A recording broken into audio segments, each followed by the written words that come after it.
J'ai eu plein d'images de moi qui disaient « Non mais je sais ce qu'il faut faire, non mais je sais, t'as un problème là, mais c'est comme ça, mais pourquoi tu réfléchis pas ?» Enfin, c'est grave hein, comment je suis. Et ton challenge, tu sais ce que c'est? De penser à moi. Oui, de penser à toi et d'accepter que les gens prennent le temps.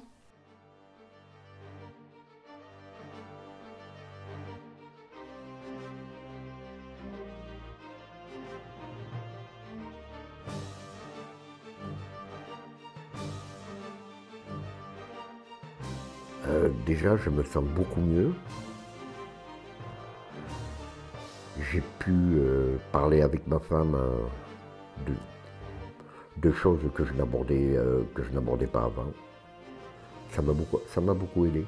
Ça m'a permis déjà de comprendre, comme je dis, où étaient les problèmes, de déverrouiller certains problèmes et sans même m'en rendre compte, de me réapproprier certaines choses en fait. Et en l'occurrence, ma vie tout simplement. Et de me dire que maintenant c'était à moi de décider, c'était pas mon passé ou ce que j'avais vécu qui décidait pour moi. De la sérénité et de la paix intérieure. Un mieux-être, moi j'allais mieux. Des résultats positifs, complètement. Donc on se retrouve dans un cheminement de pensée beaucoup plus positif, on a envie de vivre, de se réaliser. Je me suis dit, mais en fait, le corps il a entendu ce que la conscience ou le cerveau a capté lors de cette fameuse thérapie par les mouvements oculaires. Je dis, mais c'est pas possible, c'est de l'ordre du miracle.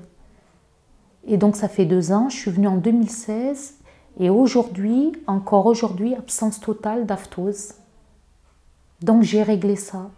J'ai commencé ma pratique en tant que thérapeute de couple et je me suis rapidement aperçue qu'avant de traiter le couple, il était important de traiter de façon individuelle les souffrances de chacun, qui s'avéraient incontournables pour pouvoir faire un bon travail. En consultation, redonner la responsabilité à chacun dans le couple permet de sortir du triangle de Karpman où chacun va jouer tantôt le rôle de victime, tantôt le rôle de sauveur ou le rôle de persécuteur. À partir de ce constat, j'ai continué à me former à différents outils de thérapie pour mieux comprendre les complexités psychologiques de l'individu dans toute sa globalité. J'ai ainsi découvert et pu expérimenter la thérapie par les mouvements oculaires. En faire ma spécialité a été une évidence, me permettant de pousser toujours plus loin mes réflexions et enrichir ma pratique de thérapeute. Au-delà de la technique, j'ai ainsi pu développer et affiner mon sens intuitif lors de chaque séance. Chaque rencontre est l'occasion de vivre ensemble un moment de partage au-delà de la thérapie.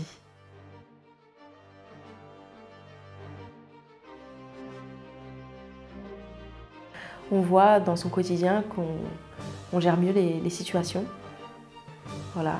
Donc, et puis après, effectivement, il y a toujours du travail à faire.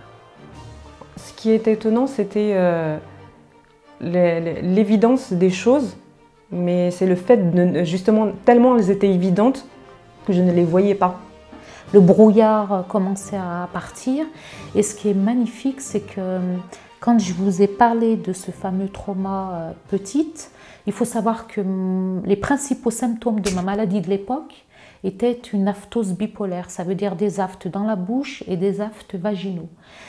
Donc quand j'ai remis à niveau l'émotion vécue petite fille et que j'ai compris pourquoi mon corps depuis tant d'années me faisait mal là et en bas, quelque part, c'était pour me dire il y a des choses que tu as occultées, il y a des choses que tu as oubliées, mais ton corps est en train de te faire des rappels. Quelques jours après, absence d'aphtes totale, surtout vaginaux. Pour moi, c'était ça le premier signe où je me suis dit, mais en fait,